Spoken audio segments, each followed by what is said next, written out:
At my mother's birthday party, the laughter around the table froze when her words cut through the air like a knife. "Emily, you'll never be as good as your sister Rachel. She's the one who truly takes care of this family." My heart pounded. Years of being shoved into Rachel's shadow came crashing back in that single moment. I pushed my chair back, my voice trembling but fierce. "If that's the case, then let Rachel pay all the bills. I'm done. I won't send another dollar." The room went silent. My mother's eyes widened, her hand clutching her glass. "What money? We never received a single dollar from you." Gasps rippled through the room. Relatives stared. My sister's smirk faltered, and in that stunned silence, I knew the truth I had hidden for years was about to erupt. Growing up in a small town in Ohio, I never doubted that my parents loved me, but I always knew I wasn't their favorite. From the earliest days, the comparison was constant, heavy, and unrelenting. Rachel, my older sister by 3 years, seemed to glide through life with an effortless charm. She was the cheer captain, the honor student, the one neighbors fawned over when they came by for dinner. "Rachel's so talented," they'd say, their eyes lighting up as if she were some star plucked from the heavens. Meanwhile, I sat at the corner of the table, quiet, book in hand, waiting for someone to notice me. I remember one Christmas when I was 12. I had spent weeks working on a homemade gift, a wooden jewelry box I carved and painted by hand in shop class. My fingers ached, but I wrapped it carefully, my heart swelling with hope. When Rachel opened her gift, a shiny necklace from Dad, my parents clapped and beamed. When it was my turn, I handed my mom the box with trembling hands. She opened it, glanced briefly, and said, "That's nice, Emily, but you should spend more time helping Rachel with her routines instead of wasting hours on little projects." Her words cut deeper than any blade. I forced a smile, swallowing the lump in my throat. That night, I cried silently into my pillow, vowing never to show my disappointment. At school, things weren't much different. Teachers adored Rachel. Once, during a parent-teacher conference, I overheard my homeroom teacher telling Mom, "Rachel is truly exceptional, a born leader." Then, as if remembering I existed, she added, "Emily does fine, but she's too quiet. She needs to be more like her sister." "Did you hear that, Emily?" Mom said in the car afterward. "Why can't you learn from Rachel?" I stared out the window, my hands clenched in my lap. "I'm not Rachel," I whispered, but no one heard me. The truth was, I wasn't jealous of her. She was my sister, and I loved her in my own way. But every comparison chipped away at me, brick by brick, until I felt like a ghost in my own home. Instead of trying to compete, I buried myself in books and tinkered with computers my dad had bought at a garage sale. While Rachel basked in applause on stage, I was in my room, dismantling circuit boards, writing messy lines of code that somehow gave me peace. My world was quiet, but it was mine. Still, late at night, I couldn't stop asking myself, would I ever be enough? Or would I always be just Rachel's sister? High school was supposed to be a fresh start, a place where I could finally step out of Rachel's shadow. Instead, it became the stage where her spotlight only grew brighter, leaving me invisible under its glare. Rachel was everywhere: cheer captain, prom committee, theater club. Her laugh carried down the hallways, drawing people in like moths to a flame. Teachers adored her. Classmates wanted to sit beside her. And me? I was the quiet girl with her nose buried in a book, or hidden in the computer lab, the one people barely noticed until they needed help fixing their laptops. I'll never forget the spring talent show. I had been working for weeks with the science club on a project, a small robot that could follow commands and pick up objects. I was nervous but proud. As I stood backstage, clutching the controller in my sweaty palms, I overheard whispers. "Rachel's doing a dance routine. It's going to be amazing. She's always the best. Emily, wait, she's even in the show?" The curtain rose, and Rachel danced under the bright lights, dazzling the crowd with every graceful move. The applause was thunderous, echoing in my chest even as I stood in the shadows, waiting my turn. When it was finally time, I stepped forward, my robot whirring to life. It rolled across the stage, picked up a cup, and dropped it into a bin. The mechanics worked flawlessly. But the audience clapped politely, almost out of obligation. And when I looked toward my parents, my stomach twisted. Their seats were empty. Later that night, I found out why. Your sister had cheer practice, and we didn't want her to walk home alone, Mom explained casually, as if it were the most natural decision in the world. But it was the talent show, I whispered, my voice cracking. Don't be so dramatic, Emily, Dad muttered. We'll catch the next one. But there wasn't a next one. At least not with them in the audience. The comparisons became sharper with every report card, every holiday dinner. Look at Rachel's grades, Dad would beam. She's a natural. My grades were good solid A's and B's, but when I showed them, Mom would sigh. If only you had her confidence. One afternoon, after another round of, "Why can't you be more like your sister?" I snapped. "Because I'm not Rachel!" I shouted. The room went silent. For a moment, I thought they finally heard me. But then Mom shook her head, disappointment etched across her face. "You don't need to yell, Emily. Just try harder." I stormed upstairs, tears burning my eyes. That night, I scribbled into my journal, "No matter what I do, it will never be enough." Still, I clung to the one place that gave me solace, the glow of my computer screen. In code and circuits, there were no comparisons, no favoritism, just logic, order, and the quiet reassurance that I could create something on my own terms. Leaving for college felt like escaping a cage I hadn't realized was locked. I was accepted into the computer engineering program at the University of Texas, and for the first time in my life, I could breathe without Rachel's shadow pressing down on me. I packed my bags with trembling hands, half excited, half afraid. At the airport, Mom hugged Rachel longer than she hugged me. "Take care of yourself, Emily," she said, her voice distracted. "And remember, confidence is just as important as intelligence." I nodded. But inside I thought, no matter what, it'll never be enough for you, will it? College was hard, brutal even. Tuition, rent, books, they all piled on top of me. I worked 2 part-time jobs, one at the campus cafe, and another fixing computers in the library. There were nights when I collapsed into bed at 3 a.m., only to wake up at 7 for class. But in that exhaustion, I found something I'd never had before: pride. Every dollar I earned was mine. Every assignment I finished was proof that I could survive without anyone's applause. Meanwhile, Rachel's path unraveled. She had enrolled at a small community college, but dropped out after 1 semester, claiming classes were boring and limiting. Instead, she floated from one big idea to the next, starting an online boutique, managing an influencer's account, even joining a pyramid scheme. Each time, my parents nodded along, convinced Rachel was on the brink of greatness. One night, during a rare phone call home, Mom's voice carried her usual tone of pride. "Rachel's meeting with investors tomorrow. She might launch a new business. Isn't that exciting?" I gripped the phone tighter. "That's great, Mom. By the way, I got an internship at a tech company this summer." Silence.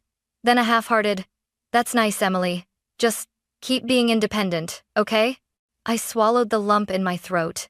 Independent. That word had become code for, "We don't expect much from you. Just manage on your own." Still, I pressed forward. I coded until my eyes blurred, aced my courses, and poured everything into proving, maybe not to them, but to myself, that I had worth. Rachel, meanwhile, flaunted new clothes and fancy dinners on Instagram, her captions dripping with confidence. "Big moves coming soon. Watch this space." She never mentioned where the money came from, and I wondered quietly if my parents were still supporting her. One evening, after a grueling 10-hour shift between work and class, I sat in my dorm staring at Rachel's latest post, her posing with a champagne glass at an upscale bar. I tossed my phone aside, whispering to myself, "One day, I'll show them. I'll show all of them."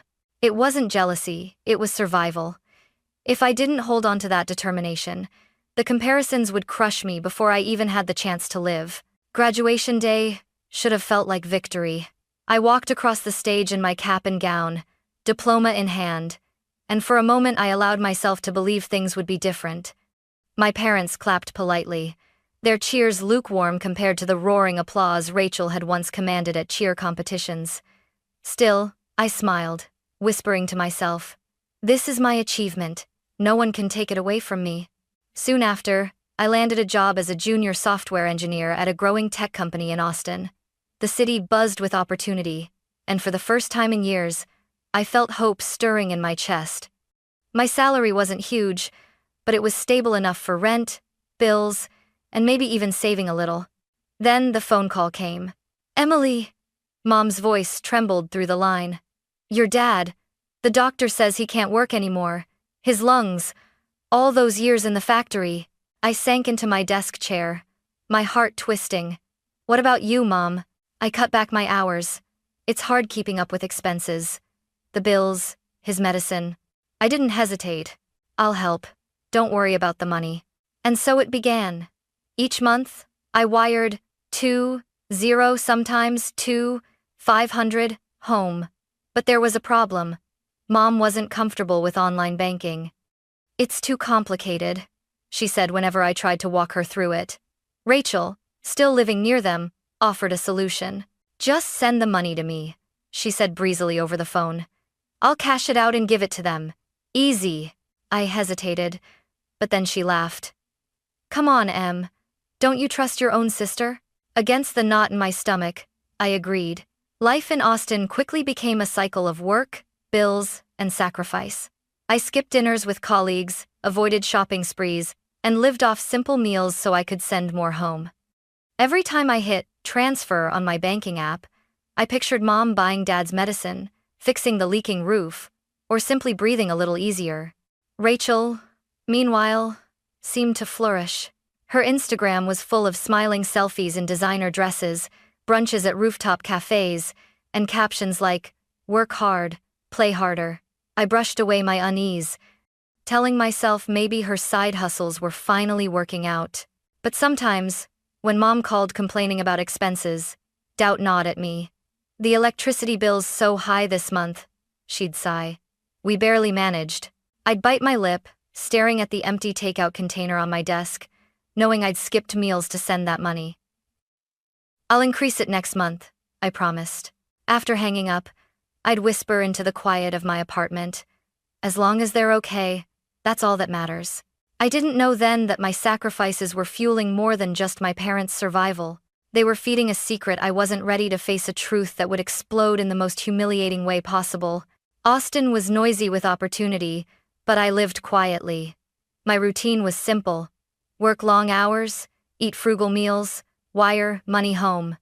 I told myself it was worth it every time I pictured Mom holding Dad's hand at the doctor's office or picking up his prescription without worry. But the illusion began to crack. It started with Rachel's Instagram posts. One day, she showed off a brand new SUV with a caption, "Dreams don't work unless you do. Boss life." Another week, she uploaded pictures at a champagne brunch, her wrist flashing with a designer watch I knew cost more than my monthly rent. Scrolling through the images, my chest tightened. How could she afford this? I wanted to believe she had finally made her business ventures work. Maybe luck was on her side. Still, a nagging voice whispered, "What if she isn't telling you everything?" One evening, I sat across from my boyfriend, Daniel, at a cozy cafe near my office. He watched me push a salad around my plate, lost in thought. "You're distracted again," he said, setting down his coffee. "What's going on?" I hesitated, then admitted, "Rachel's been different lately. Flashy, expensive clothes, cars. I don't know where the money's coming from."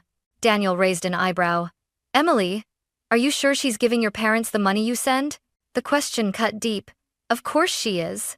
I shot back too quickly. "She wouldn't lie about that. She knows how much it means." Daniel leaned forward, his tone gentle but firm. "You trust her. I get it. But trust without proof can be dangerous. Maybe you should ask your mom directly."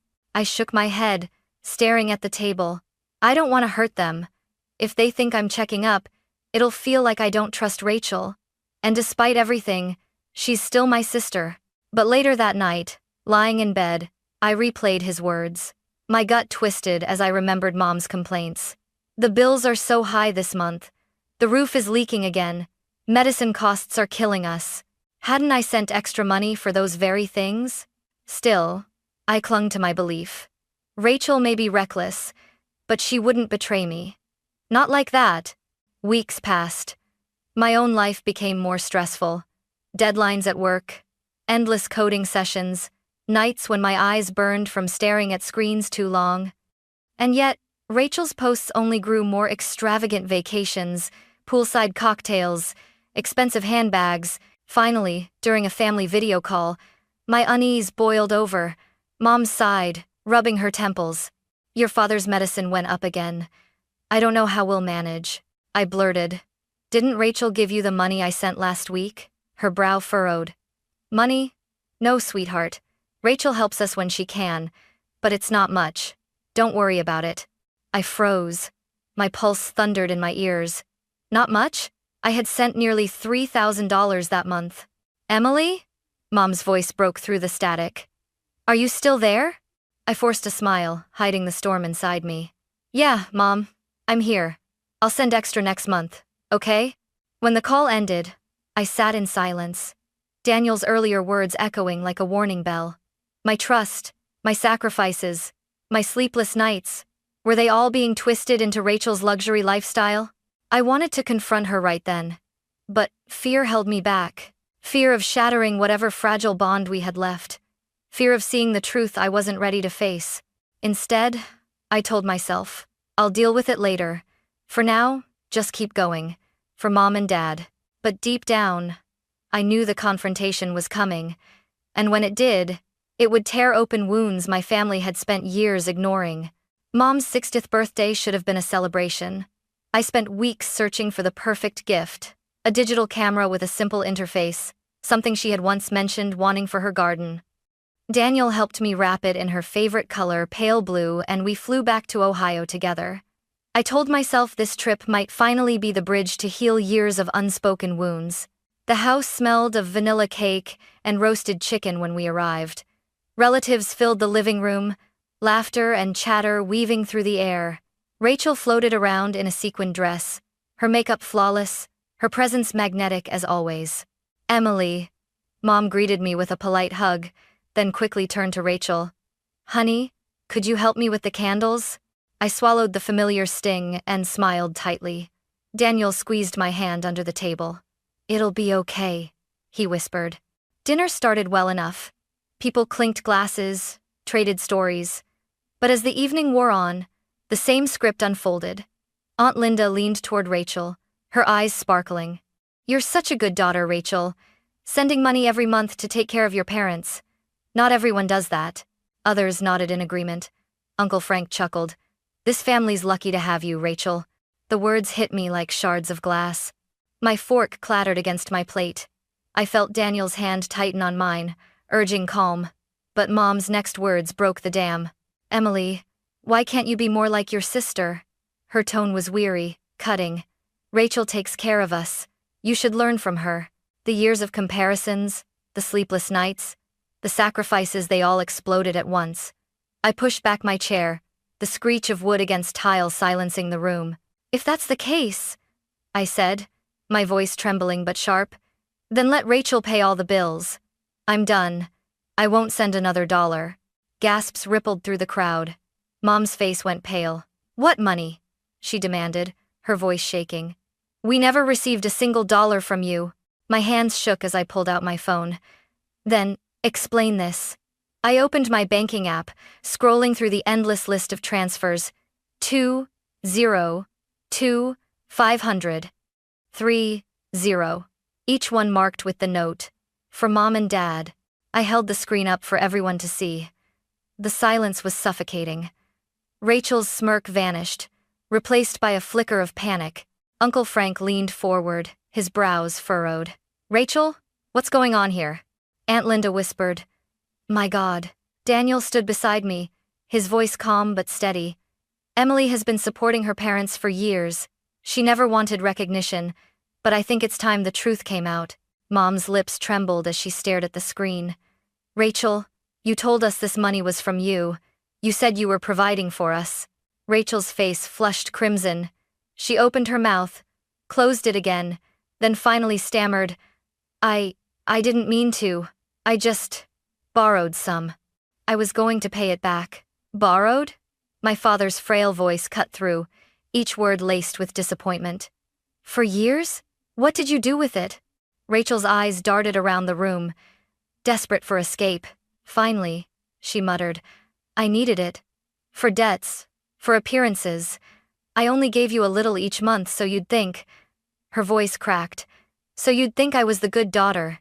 The weight of her confession crashed down on the room. Relatives shifted uncomfortably. Aunt Linda set her teacup down with a sharp clink. I felt my chest tighten, anger and heartbreak colliding. I looked at Rachel, searching for the sister who once braided my hair, who shared secrets under the covers. All I saw was someone I no longer recognized. Mom buried her face in her hands. Emily, I'm so sorry. We accused you, compared you, and all this time. Dad's eyes glistened. I was wrong. I should have seen it. I should have seen you. Rachel whispered, tears spilling down her cheeks. I'm sorry, Em. I didn't want to disappoint them. I didn't want to be a failure. But the words couldn't erase the years of betrayal. For the first time, I stood tall, no longer the quiet girl in Rachel's shadow. The truth was out, and the room that once echoed with praise from my sister now drowned in shame and silence. The living room, once filled with laughter, now felt like a courtroom. The string lights Rachel had hung for decoration flickered faintly, as if even they were ashamed to shine. No one moved. The only sound was the uneven breathing of my father, and the occasional sniffle from my mother. Rachel sat rigid, her hands knotted in her lap, eyes fixed on the floor. For once, she had no story to spin, no charm to hide behind. Mom broke the silence first. Her voice trembled as she turned to me. Emily, I was so blind. I thought Rachel was the one sacrificing for us. All those times I told you to be more like her. Her words cracked, tears spilling down her cheeks. I was wrong. I'm so sorry. I swallowed hard. For years I had imagined hearing those words, but now they didn't feel like triumph. They felt like ashes in my mouth. Dad leaned forward in his chair, coughing before he spoke. I owe you an apology too. I was proud of Rachel, blind to what you were doing. I never asked. I never looked. And I let you suffer because of it. His weathered face crumpled with regret. The child in me wanted to run into his arms, to finally feel seen. But the woman I had become knew this was the moment to draw a line. I stood taller, my voice steady. I love you both. I always have. That's why I sent the money. But things cannot go back to the way they were. If I'm going to continue helping, there have to be rules. Every pair of eyes in the room turned to me. Even Rachel finally lifted her gaze, guilt swimming in her expression. First, I said firmly, no more comparisons. I'm not Rachel, and I never will be. I'm Emily. If you can't see me for who I am, then I can't keep breaking myself to earn your approval. Mom nodded vigorously, tears rolling down her face. Never again, sweetheart. I promise. Second, I continued. Everything must be transparent. I'll send money directly to you, or I'll pay bills myself. No more middlemen. No more confusion. Dad's voice was hoarse but resolute. Agreed. We'll set it up however you say. No secrets. My chest tightened, but I pressed on. And third, Rachel has to take responsibility. She can't keep pretending while I carry the weight alone. Rachel flinched, shame painting her features. Her voice cracked when she finally spoke. You're right. I've been selfish. I wanted to look perfect, even when I was drowning. I stole from you, Em. I lied to them. To everyone. I don't expect forgiveness, but I'll change. I'll get a real job. I'll contribute for real this time. A heavy silence followed. For the first time in years, my sister looked small, not the untouchable golden child, but a woman exposed, stripped of illusions. I exhaled slowly, my heart pounding. Words won't fix this, Rachel. Only actions will. You want to change? Prove it. Her lips trembled as she nodded. I will. Around us, the relatives shifted uncomfortably. Aunt Linda, who had always sung Rachel's praises, murmured, I never knew, Emily. I judged you wrongly. Uncle Frank added quietly, You've carried more than any of us realized. but their words barely registered. All I felt was exhaustion, years of swallowed pain pouring out in a single night. Daniel's hand brushed mine, steady and warm. "You did what needed to be done," he whispered. I met his eyes and realized he was right. Speaking up wasn't about humiliating Rachel or demanding apologies. It was about reclaiming my worth. Mom reached for my hand, her grip trembling. "I don't deserve your forgiveness, but I'll spend the rest of my life making this right." For the first time in a long time, I believed her. As the night drew to a close, the birthday cake sat untouched. Candles melted into waxy puddles. The celebration had turned into a reckoning, and though painful, it was necessary. When I finally walked upstairs to my old bedroom, I caught my reflection in the mirror. My shoulders were straight, my eyes clear. For the first time, I didn't see Rachel's shadow staring back at me. I saw myself, Emily, no longer invisible. In the weeks that followed, the dust began to settle.